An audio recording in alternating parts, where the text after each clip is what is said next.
Бүгінде роботтардың адам өміріне әсері айтарлықтай сезіле бастады. Жапонияда өткен әскери жаттығуға 4 аяқты роботтар қатысты. Ал Лас-Вегаста өткен CES көрмесінде ән салатын музгампиттер ұсынылды. Технология әлеміндегі тың жаңалықтар туралы Темірлан Нұржанұлы айтсын.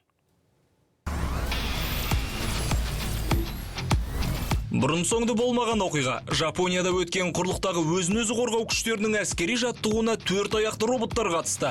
Нарашина дайындық алаңында жүрген Vision 60 атты құл темірді ешкім басқармайды. Ол өз бетінше қозғалады. Бұл ақштағы Ghost Robotics компаниясының өнімі. Салмағы 51 келі болатын техника секундына шамамен 1 метр жылдамдықпен 3 сағат 15 минут тоқтамай жүре алады. Күту режимінде тұрса, қуаты 21 сағатқа жетеді.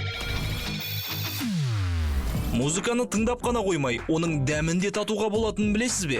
ақштың Лас-Вегас қаласында өткен Consumer Electronics шоу көрмесінде ән салатын музгампиттер көптің қызығушылығын тудырды. Тәттінің дәмін көрсең болды. Ice Spice пен Akon сияқты әртістердің әндері ойнай кетеді.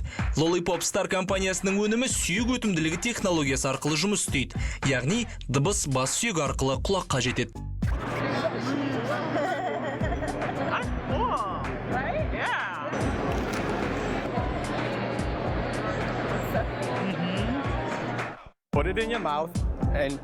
Музыканы музгампиттің дәмін татып, құлағыңды жапсан ғана тыңдай аласың. Басында сенбеп едім, кейін көзім жетті. Мұндай дүниеге інілерім мен жиендерімнің қызығатыны анық. Өзім 66 жаста болсам да қатты қызығып отырмын. Музгампиттің бағасы $8.99. Компания өкілдерінің айтуынша, оның дәмін татуға асыққандардың саны 1 миллионнан асқан.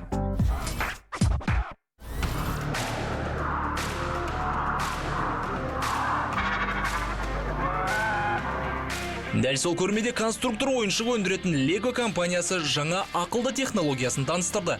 Бұл Smart Brick аталатын бөлшек.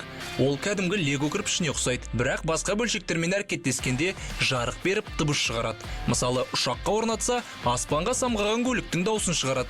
Адамның маңына орнатса, оны сөйлетеді. Осылайша компания ойынның дәстүрлі форматын сақтай отыра технологиялық мүмкіндіктер енгізген.